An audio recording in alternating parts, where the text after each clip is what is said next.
السلام علیکم ورحمۃ اللہ وبرکاتہ۔ اللہ تبارک و تعالیٰ کا ارشاد ہے وَمَنْ جَاهَدَ فَإِنَّمَا يُجَاهِدُ لِنَفْسِهِ إِنَّ اللَّهَ لَغَنِيٌّ عَنِ الْعَالَمِينَ، یعنی جو شخص شرائع حق میں جد و جہد کرتا ہے وہ اپنے ہی نفع کے لیے جد و جہد کرتا ہے، بے شک اللہ تبارک و تعالیٰ تمام جہانوں سے بے نیاز ہے۔ اللہ کے رسول صلی اللہ تعالیٰ علیہ وسلم نے ارشاد فرمایا من جاہد نفس الامارہ فهو المجاہد الحقیقی، کہ جس نے نفس امارہ کے خلاف جہاد کیا وہی مجاہد حقیقی ہے۔ حضرت فضالہ ابن عبید رضی اللہ تعالیٰ عنہ بیان فرماتے ہیں کہ میں نے اللہ کے رسول صلی اللہ تعالیٰ علیہ وسلم کو یہ فرماتے ہوئے سنا کہ بڑا مجاہد وہ ہے جو اپنے نفس کے خلاف جہاد کرتا ہے۔ حضرت سیدنا علی رضی اللہ تعالیٰ عنہ فرماتے ہیں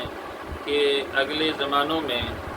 سب سے پہلے تم جس چیز کا انکار کرو گے وہ جہاد بالنفس ہوگا۔ امام ابن بطال رضی اللہ تعالیٰ عنہ شرح صحیح بخاری میں لکھتے ہیں کہ سیدنا علی رضی اللہ تعالیٰ عنہ نے فرمایا سب سے پہلے تمہارے دین پر عمل کرنے میں جو چیز مفقود ہو جائے گی وہ تمہارا اپنے نفسوں کے خلاف جہاد ہے۔ حنان ابن خارجہ بیان کرتے ہیں کہ میں نے عرض کیا اے عبداللہ ابن عمر، آپ کا ہجرت اور جہاد کے بارے میں کیا موقف ہے؟ انہوں نے جواب دیا اسے اپنے نفس سے شروع کر اور اس سے جنگ کر، پھر اپنے نفس سے شروع کر اور اس سے جہاد کر۔ امام سفیان ثوری کہتے ہیں بے شک تمہارا دشمن وہی نفس ہے جو تمہارے پہلوؤں کے درمیان ہے، تم اپنے دشمن کے ساتھ جنگ سے بھی بڑھ کر اپنی نفسانی خواہشات کے ساتھ جنگ کرو۔ حضرت جابر رضی اللہ تعالیٰ عنہ روایت کرتے ہیں کہ رسول اللہ صلی اللہ تعالیٰ علیہ وسلم کے پاس غازیوں کی ایک جماعت حاضر ہوئی تو آپ صلی اللہ تعالیٰ علیہ وسلم نے ارشاد فرمایا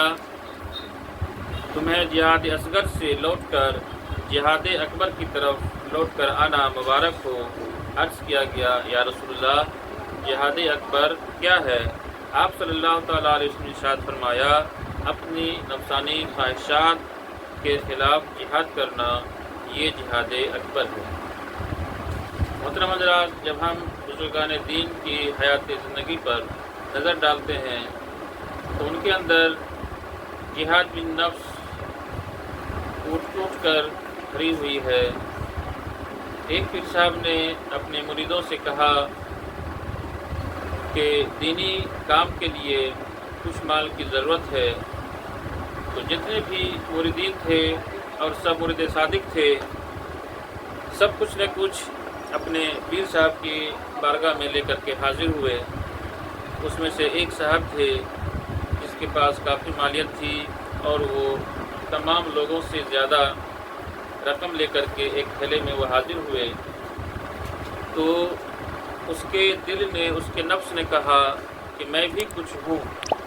اتنا اس کے دل میں خیال ایسے ہی آیا کہ انہوں نے کہا اپنے پیر صاحب سے کہ حضرت میرا وہ مال دیجئے، مجھے نہیں دینا ہے۔ اور اس نے اس لیے کہا کہ اے میرے دل، اے میرے نفس، تو ایک مرتبہ خوش ہوا ہے، اب میں ہمیشہ کے لیے تم پر کیا لعنت کراتا رہوں گا۔ لہذا اس شخص نے اپنے پیر صاحب سے مال کا تھیلا لے کر کے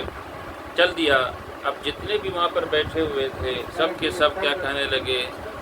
کہ دے کر کے لے لیا، پیر صاحب کو دے کر کے لے لیا، تھوک کر کے چاٹ لیا، تھوک کر کے چاٹ لیا۔ اتنا کیا کہ سب زور زور سے کہنے لگے اور وہ اٹھے اور مجلس سے چلے گئے اور نفس کو مخاطب ہو کر کہا کہ دیکھو تم نے ایک مرتبہ خوشی کا اظہار کیا لیکن کیا کہ اب تمہیں ہمیشہ لعنت ہی سننی پڑے گی۔ لہذا کیا کہ وہ گھر چلے گئے۔ پھر رات کے اندھیرے میں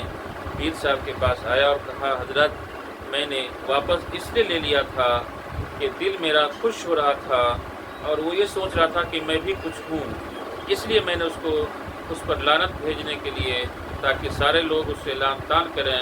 میں نے آپ سے واپس لے لیا۔ اگر کوئی گستاخی ہوئی ہو، کوئی تکلیف ہوئی ہو تو معاف فرمائیں۔ بہرحال پھر کیا کہ وہ دے کر کے چلے گئے اور اپنے دل سے اپنے نفس مخاطب ہوا کہ اب تمہیں ہمیشہ لعنت ہی سننی پڑے گی۔ ایسا ہی ایک واقعہ ٹانڈا یو پی کا ہے کہ ٹانڈا یو پی کے گلی کوچوں میں سڑکوں پر جدھر بھی لوگوں کو دیکھتا، جدھر بھی لوگ اس کو دیکھتا تو اس کی زبان پر صرف ایک ہی بات ہوتی تھی، اور وہ یہ تھی کہ نہ تو میرا خدا، نہ میں تیرا بندہ، میں تیرا کہنا کیوں مانوں۔ اتنا ہی کہتے وہ کیا کہ پورا گھومتے رہتے تھے۔ لوگوں نے وہاں کے منظر حق جو مدرسہ ہے اس کے مفتی صاحب کے پاس گئے اور کہا حضرت ایسی بات ہے کہ ایک شخص ہے جو جدھر بھی وہ نظر آتا ہے تو وہ ایک ہی جملہ کہتا ہوا نظر آتا ہے کہ نہ تو میرا خدا، نہ میں تیرا بندہ، میں تیرا کہنا کیوں مانوں۔ حضرت آخری ماجرا کیا ہے، آپ اس سے سمجھائیے تو صحیح۔ حضرت نے فرمایا کہ جب تمہاری اس سے ملاقات ہو اور وہ یہ بکتا ہوا نظر آئے اس کو میرے پاس لے کر کے ضرور آنا۔ لہٰذا لوگوں نے کیا، جب اس کو پکڑا اور وہ یہی کہتا ہوا نظر آیا کہ نہ تو میرا خدا، نہ میں تیرا بندہ، میں تیرا کہنا کیوں مانوں، اس کو مفتی صاحب کی بارگاہ میں لے کر کے حاضر ہوئے۔ مفتی صاحب نے اس کو آرام سے عزت کے ساتھ بٹھایا اور تمام لوگوں سے کہا کہ آپ باہر چلے جائیے۔ آپ نے پھر اس شخص سے پوچھا کہ آپ فرمائیے آپ ایسا کیوں کہتے ہیں؟ اس شخص نے کہا حضرت میں کیا کروں، میرا نفس مجھ سے کھانا مانگتا ہے، میرا نفس مجھ سے پانی مانگتا ہے، میں اپنے نفس سے مخاطب ہو کہتا ہوں کہ نہ تو میرا خدا، نہ میں تیرا بندہ، میں تیرا کہنا کیوں مانوں، میں اس لیے کہتا ہوں تاکہ مجھے پریشان نہ کرے۔ لہٰذا آپ نے کہا ٹھیک ہے، اب جائیے اپنی حالت پر رہیے، اور تمام لوگوں سے ارشاد فرمایا کہ اس شخص کو کوئی کچھ نہ کہے، اس کو اپنی حالت پہ چھوڑ دو۔ محترم حضرات، آپ دیکھ رہے ہیں کہ بزرگان دین جب کیا کہ وہ اللہ تبارک و تعالیٰ کی رضا کے لیے اپنے نفس کو ختم کر دیتا ہے، تب جا کر کے اللہ تبارک و تعالیٰ اسے وہ عظمت اور وہ رتبہ عطا عنایت فرماتا ہے۔ آپ غوث اعظم رضی اللہ تعالیٰ عنہ کی ذات کو دیکھیے کہ جنہوں نے جنگلات میں 25 سال تک اور ایک روایت کے مطابق 40 سال تک مجاہدہ کیا بغیر کسی کھانے پینے کے، صرف کیا ہے کہ کھانے کے نام پر پتی کھا کر کے رہ جاتے تھے۔ محترم حضرات، تب جا کر کے اللہ تبارک و تعالیٰ نے اسے وہ رتبہ اور وہ عظمت، وہ مقام عطا فرمایا کہ آپ اگر چور پر بھی نظر ڈال دیتے اس کو بھی کہ اللہ کا ولی بنا دیتے، اگر پتھر پہ نظر ڈال دیتے وہ بھی سیرا نظر آ جائے، اگر کسی کیا کہ عیسائی اور پادریوں پر نظر آ جائے تو وہ دامن اسلام سے وابستہ ہو جاتا، اگر کسی گناہگار پر بھی نظر ڈال دے اس کو بھی کیا کہ نیکوکار بنا ڈالتے تھے۔ یہی وجہ ہے کہ جب اللہ تبارک و تعالیٰ کا کوئی بندہ ہو جاتا ہے تو اللہ تبارک و تعالیٰ اسے عظمتوں سے نواز دیتا ہے۔ اس لیے محترم حضرات، اپنی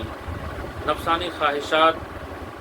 وہ نفسانی خواہشات جو آپ کو برائی کی طرف لے جائے، ایسی نفسانی خواہشات جو آپ کو بدی کی طرف لے جائے، اور ایسی نفسانی خواہشات جو آپ کو حرام کاموں کی طرف ملوث کر دے، اور ایسے نفسانی خواہشات جو آپ کو حرام کمائی پر مجبور کر دے، ایسی نفسانی خواہشات سے آپ ضرور اپنے نفس کو بچائیے اور اس سے جہاد کیجیے، ورنہ کیا کہ آپ دنیا میں بھی گھاٹے میں رہیں گے اور آخرت میں بھی گھاٹے میں رہیں گے۔ اگر آپ سکون کی زندگی چاہتے ہیں تو نفسانی خواہشات سے جہاد کرنا ہی ہوگا، بغیر جہاد کے آپ کیا کہ سکون کے ساتھ زندگی گزار نہیں سکتے۔ اس لیے اگر آپ دنیا میں اور آخرت میں سکون کی زندگی چاہتے ہیں تو پھر آپ کو اپنے نفس سے جہاد کرنا ہی ہوگا۔ اس لیے کہ اللہ کے رسول صلی اللہ تعالیٰ علیہ وسلم نے ارشاد فرمایا کہ حقیقی مجاہد تو اپنے نفس کے خلاف جہاد کرنے والا ہی ہے، لہٰذا ہمیں چاہیے کہ ہم اپنے نفس پر کنٹرول رکھیں، اپنے نفس کو برے خواہشات سے روکیں اور اس پر کیا کہ شدت کے ساتھ عمل کرنے کی کوشش کریں۔ ہمیں امید ہے آپ سے کہ آپ کو یہ ویڈیو ضرور پسند آیا ہوگا اور آپ ضرور اس کو شیئر کریں گے۔ کمنٹ میں آپ ضرور بتائیں کہ آپ کو یہ ویڈیو کیسا لگا، اور ضرور کیا کہ لائک دے کر کے ہماری حوصلہ افزائی کریں اور دوسروں تک کیا اس کو شیئر ضرور کر دیں تاکہ آپ کے حق میں بھی سب کے ذریعہ ہو جائے۔ السلام علیکم ورحمۃ اللہ وبرکاتہ۔